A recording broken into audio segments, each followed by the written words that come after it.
Assalamualaikum warahmatullahi wabarakatuh. Kita berjumpa kembali dalam podcast Bisaroh Kantor Kementerian Agama Kabupaten Gunung Kidul. Bersama saya Andi Eko Prasetyo.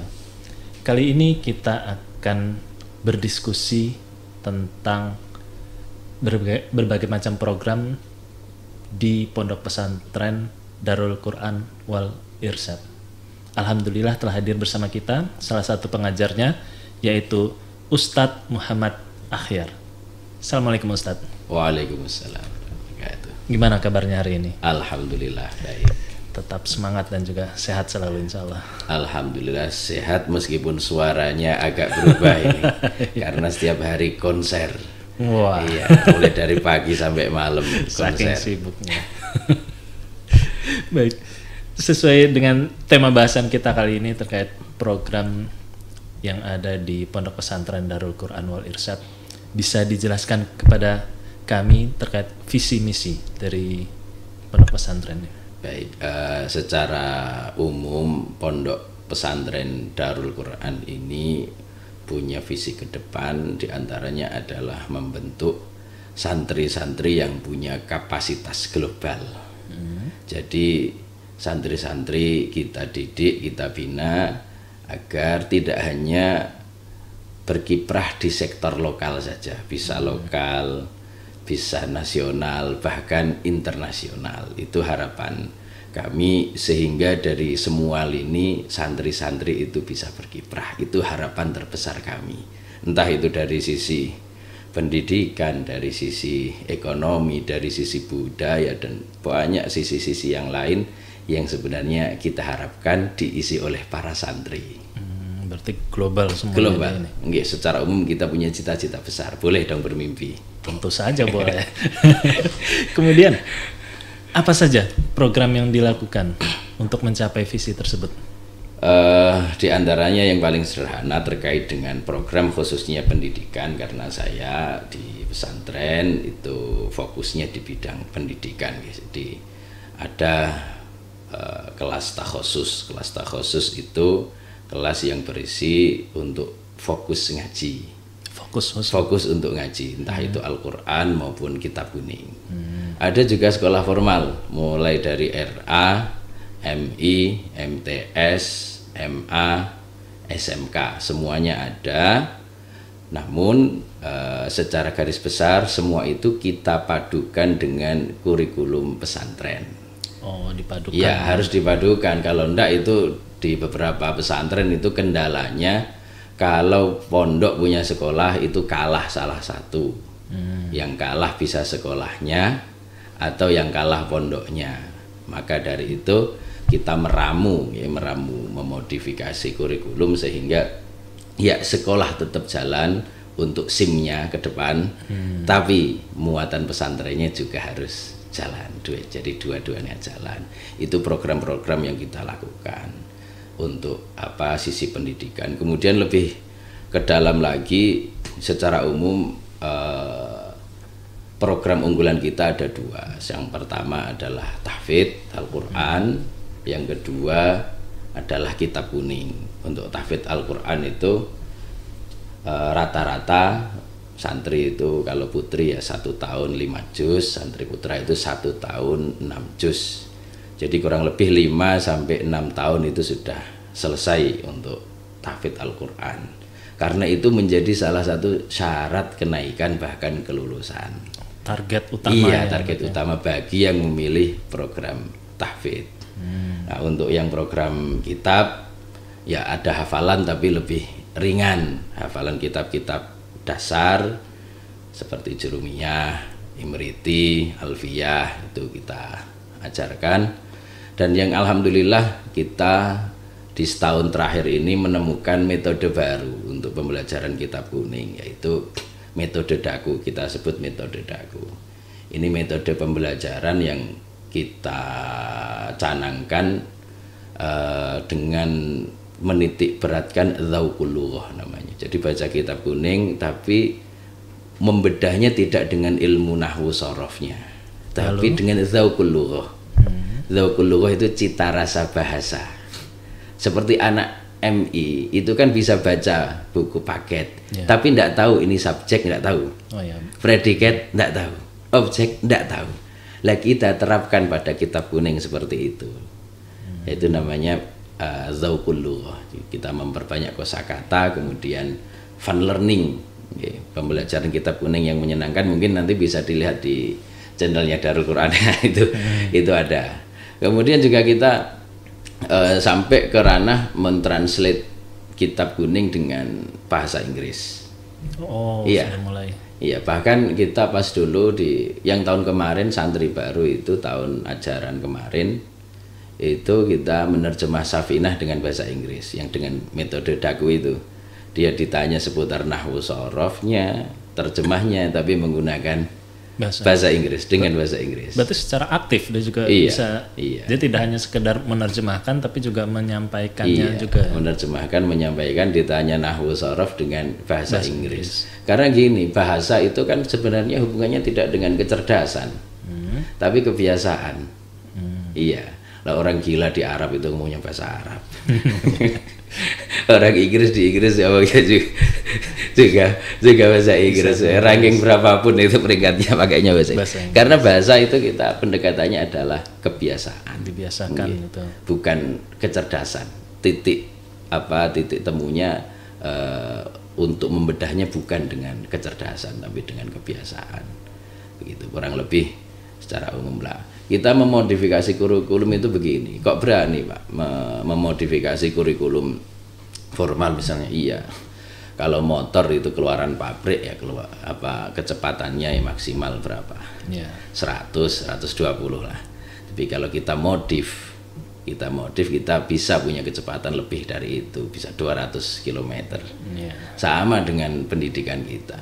Kalau kita mau punya tujuan tertentu misalnya di Al-Qur'annya atau di kitab kuningnya, ya sudah, itu materi yang kita unggulkan, yang kita utamakan, yang kita beri porsi lebih, kita modif sehingga kecepatannya lebih dari yang lain. Bahkan ada loh santri yang kurang dari 2 tahun itu sudah hafal Al-Quran. Iya, kurang dari 2 tahun itu ada. Itu pun dipotong sakit ya. Sakit gara-gara main bola. Oh. Jatuh lengannya patah. Ya. Itu kurang dari 2 tahun hafal Al-Quran. Sekarang alhamdulillah mewakili provinsi besok ke nasional juga itu santrinya. 20 juz. 20 juz. Iya. Masya Allah. Berarti memang dari Pondok Pesantren Darul Quran Wal Irsyad ini berupaya memaksimalkan potensi santri-santrinya ini juga ya, berarti. Iya. Kan seperti tadi pembiasaan bahasa Inggris dan juga terkait tahfidznya dan lain sebagainya ini. Jadi begini, santri itu kan perlu kita kelompokkan, kita kelompokkan, perlu kita petakan. Mereka itu punya kecenderungan masing-masing. Kita tidak bisa memaksakan kecenderungan orang. Maka dari itu Abu Yazid Muhammad, gurunya Pak Yai, itu pilarnya santri itu ya 3. 1 berkhidmah, 2 wirid, 3 ngaji. Sudah, ini 3 pilarnya. Pertama khidmah, berkhidmah dulu. Dia mondok itu jangan minta dilayani, tapi berusaha untuk melayani. Ini yang dilatih. Setelah itu baru wirid. Nah, di sana wiridnya itu panjang-panjang. Ba'da subuh itu wiridnya paling sampai 5:30 baru selesai gitu ya. Terus dan seterusnya itu panjang-panjang wiridnya. Baru ngaji. Ngaji itu nomor terakhir. Pilar terakhir ngaji itu. Tapi 3 rukun ini harus ada. Minimal salah satu. Nah, kalau santri yang cerdas dan temen dan sungguh-sungguh, nah ini Abuya seneng ini. Ya ngajinya sergep, roannya kalau istilah santri kerja bakti itu roannya sergep, ini santri yang paling dicintai. Tapi paling ndak yang pilih salah satu, ngajinya yang sergep atau roannya yang sergep. Lah ini santri beda-beda. Maka kita sediakan wadah untuk semua itu. Ada santri yang bagian milah sampah kayak gitu ada yang santri bagian ikut kantin, ada santri yang bagian nyapu, ada yang bagian ngaji, ada ya yang nyapu, yang ngaji juga ada macam-macam, sehingga kita sesuaikan dengan porsinya. Jadi kemampuan anak itu seperti apa? Karena begini, doktrin yang ada di pesantren itu, iya ilmu itu bisa menetap dengan belajar. Tapi berkahnya ilmu itu dengan khidmah. Kalau santri itu mau khidmah, insya Allah ilmunya berkah. Dia belajarnya 1 jam, mungkin yang dicapai kayak 2 jam atau 3 jam belajar. Yang lainnya standar-standar saja, dia lebih kecepatan belajarnya lebih, itu barokah dengan khidmah. Berkahnya itu. Iya, itu. Jadi khidmah itu filosofinya berkah. Loh, sahabat zaman dulu itu kecil-kecil. Ini yang mungkin orang tua yang perlu memahami ini. Zaman dulu itu sahabat kecil-kecil seperti sahabat Anas, sahabat Ibnu Abbas, itu kalau di pesantren, di pondok ke Kanjeng Nabi, itu berkhidmah, bukan biar dikhidmahi Kanjeng Nabi, untuk melayani Kanjeng Nabi.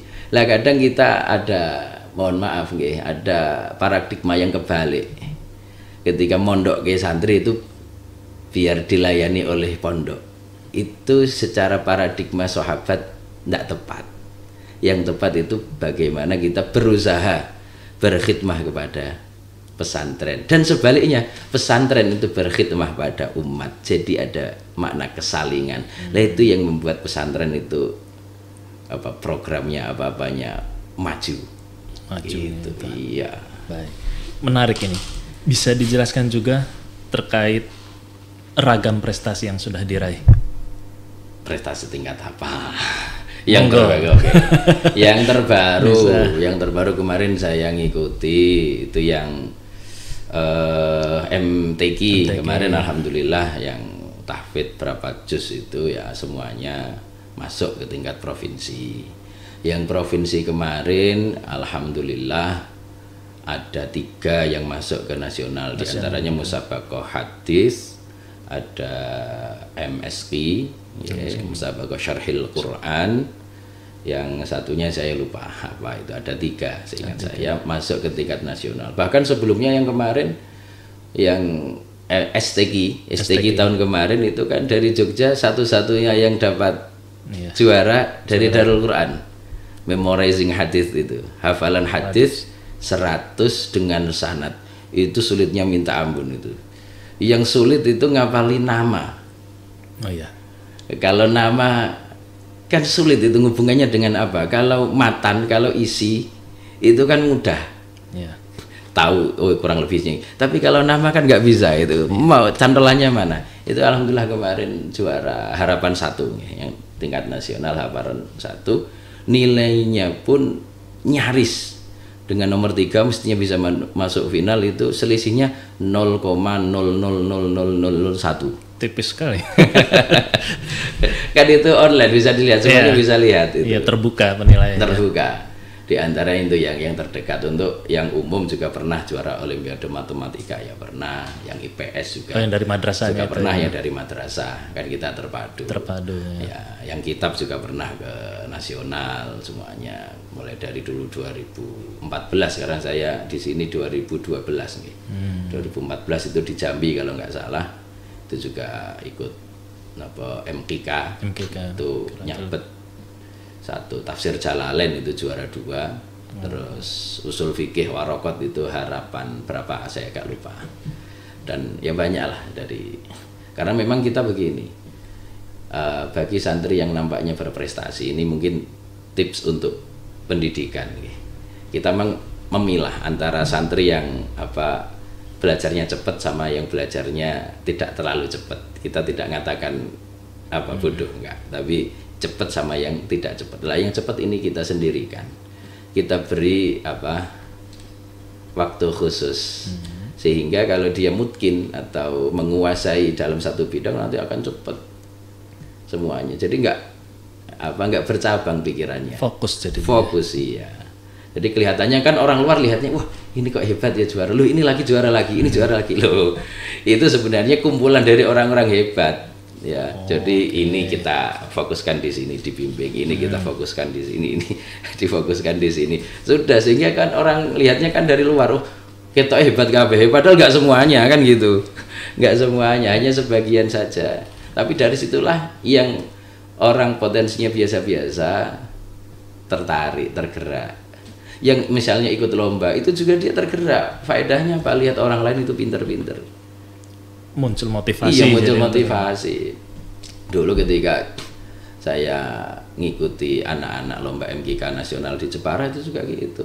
Anak-anak setelah lomba itu motivasi belajarnya meningkat pesat karena melihat ya Allah, ini anak yang seusia saya bahkan lebih kecil ini sudah bisa begini. Saya kok baru bisa ini. Jadi ya meningkat. Kalau diceramai ya itu biasa. Ini lihat langsung anak kecil hebat-hebat. Iya. Sehingga ya orang yang melihat langsung merasakan dengan hanya sekedar teori kan cerita beda. Iya. Mendengarkan cerita dengan melihat langsung. Langsung itu ya Allah, itu diantaranya. Gitu. Baik. Terima kasih. Ini karena keterbatasan waktu kita juga bisa disampaikan harapan dari jenengan. Dari kami secara umum punya harapan bahwa pesantren itu menyumbangkan yang terbaik untuk masyarakat dari berbagai lini apapun. Dan sekali lagi ukuran sukses seorang santri tidak dinilai dari harta benda, tapi seberapa besar ia bermanfaat untuk masyarakat sekitar. Tidak apa-apa karena harta dia kaya atau miskin itu sudah takdir, itu sudah pemberian. Tapi bagaimana kita bermasyarakat, berguna untuk masyarakat itu adalah pilihan. Nah, itu. Jadi jangan berkecil hati sebagai santri, apapun yang dilakukan kita anggap sukses selama berguna untuk masyarakat. Gitu. Baik. Terima kasih atas diskusi yang sangat menarik ini dan juga bisa bermanfaat ini sehingga masyarakat jadi memahami manfaat dari pondok pesantren itu sendiri. Terima kasih Bapak. Sama-sama. Sahabat Religi Gunung Kidul, demikian diskusi kita bersama Bapak Muhammad Ahyar. Semoga bermanfaat. Saya Andi Eko Prasetyo undur diri. Sampai berjumpa di podcast Bisaroh selanjutnya. Wassalamualaikum warahmatullahi wabarakatuh. Waalaikumsalam.